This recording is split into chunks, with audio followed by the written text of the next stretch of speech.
Tired of predictable vacations?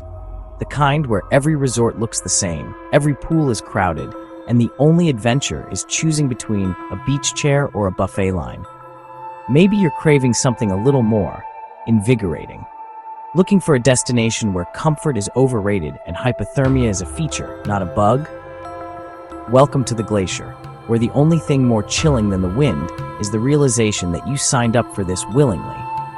Here, the accommodations are minimalist.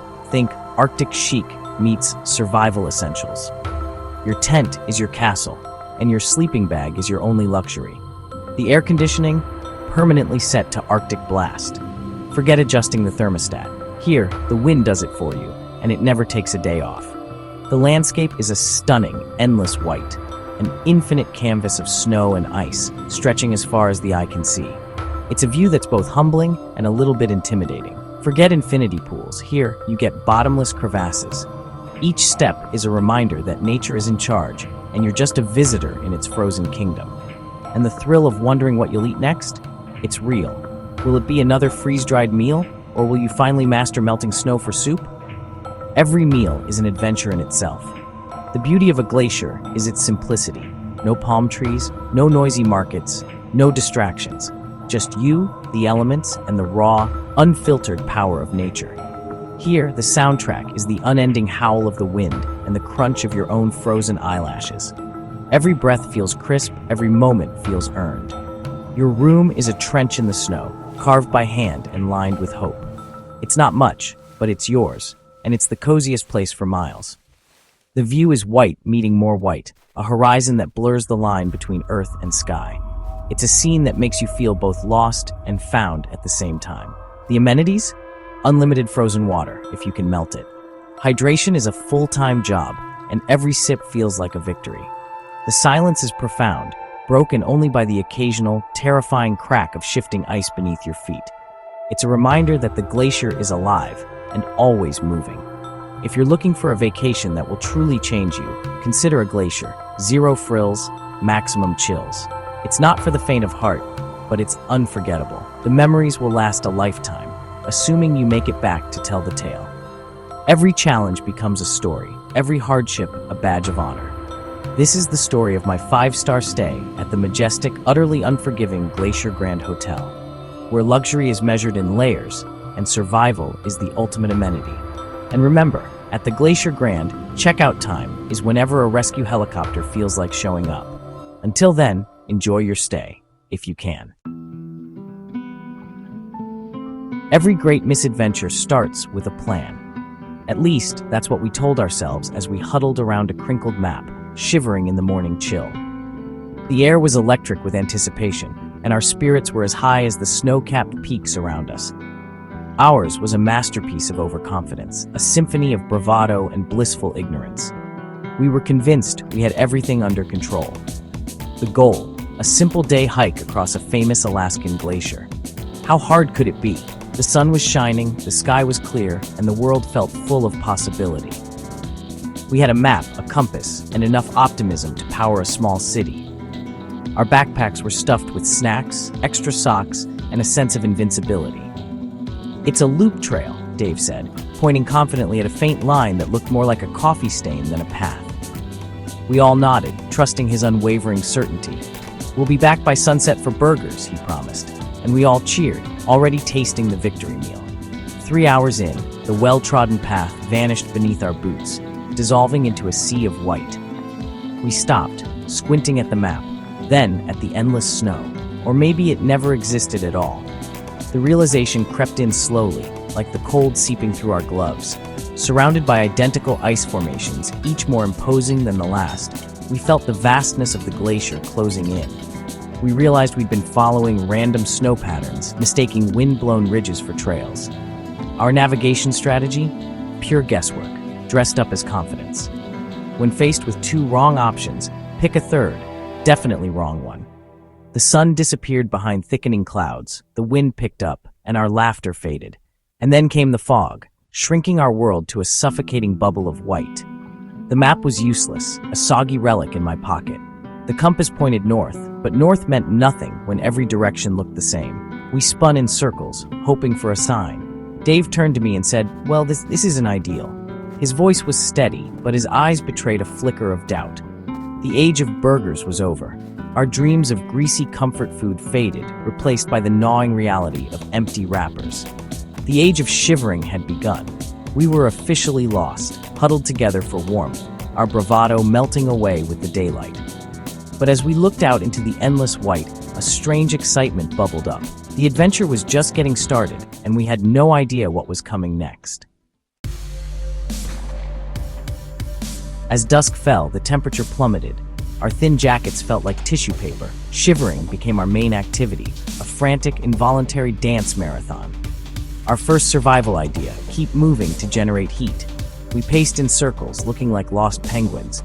After an hour, we were just as cold and a lot more tired. Our supplies? One squashed granola bar, an empty water bottle, sunscreen, and a camera. Dave had 2 granola bars and half a bag of trail mix. We pooled our rations and ate with the solemnity of a last meal. As night fell, the fog lifted, revealing a vast, empty landscape of ice. The beauty was overshadowed by crushing isolation. We huddled behind a snow mound for shelter, minimal protection, maximum discomfort. Back to back, we listened to the wind and the glacier's groans, wondering how a day hike became a survival show. And the cold kept coming. Our snow mound wasn't enough. It was more of a sad, lumpy pile than a real shelter. Barely a speed bump for the wind, let alone a refuge for 2 freezing travelers. The cold bit through our layers, and the sky threatened more snow. We looked at each other, realizing we needed a new plan, fast. "We need a snow cave," I declared, channeling TV survivalists with more confidence than actual experience. It sounded heroic, but neither of us had ever built one before. We dug with our hands and a camera case, like excavating a mountain with a teaspoon. Every handful of snow felt heavier than the last, and our fingers quickly went numb. After 30 minutes, we'd made a hole barely big enough for a dog. Our progress was laughable, but we kept at it, stubbornly refusing to give up. TV makes it look easy. We were missing a shovel and, apparently, all relevant skills. Our hands ached, and we started to wonder if we'd bitten off more than we could chew. We took turns digging, learning to use our boots for leverage. Each attempt was a lesson in improvisation, and teamwork became our only real tool. Eventually, we carved out a cramped, damp space just big enough for 2 grown men with no concept of personal space. It was a tight squeeze, but it was shelter. It smelled faintly of wet socks, but it was out of the wind. The walls dripped with melting snow, and our clothes clung to us, cold and damp. We crawled in, blocking the entrance with our backpacks. It wasn't elegant, but it kept the worst of the cold at bay. Inside, the wind was a muffled whisper. The howling outside faded, replaced by the sound of our own breathing and the occasional drip from the ceiling.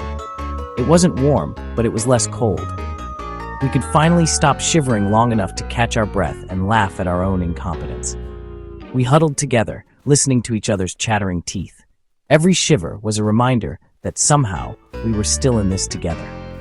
This was the luxury suite at the Glacier Grand Hotel. 5 stars for effort, 0 for amenities, but at least we had a roof, sort of.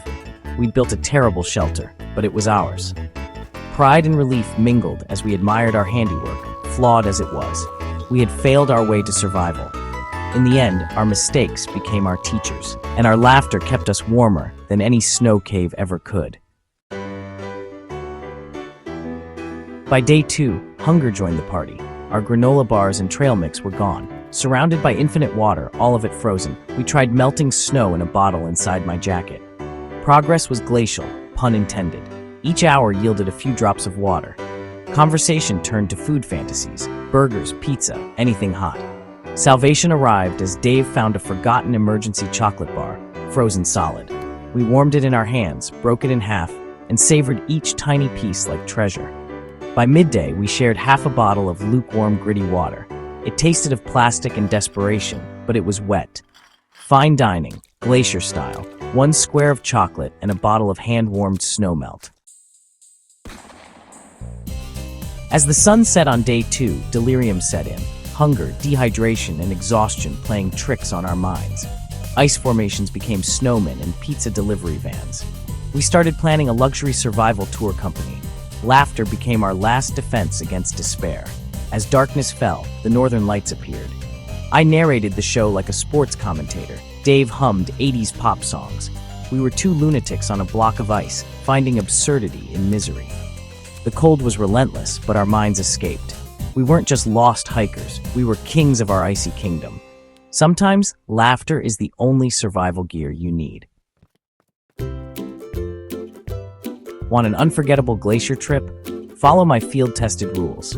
Treat your map as a vague suggestion. If a trail looks faint, assume it's a secret path for elite hikers. Compass? Optional.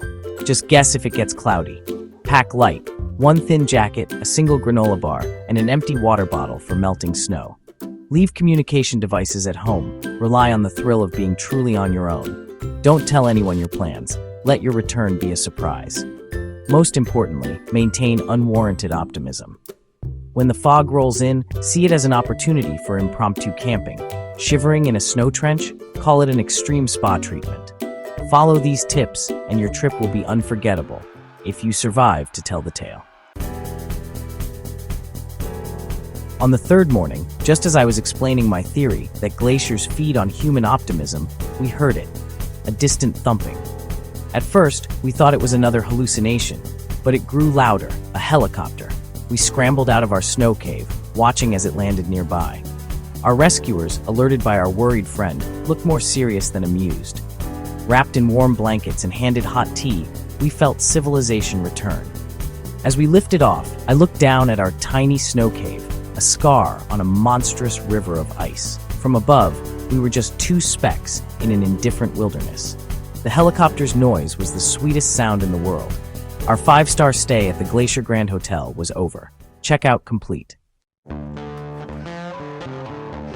The days after our adventure were a blur of warmth, food, and sleep. I've never been so grateful for hot showers, soft mattresses, and the joy of not being cold. It turns out the pinnacle of human achievement is central heating and comfortable furniture. I learned my survival skills are hilariously inadequate, but I can withstand more misery than I thought.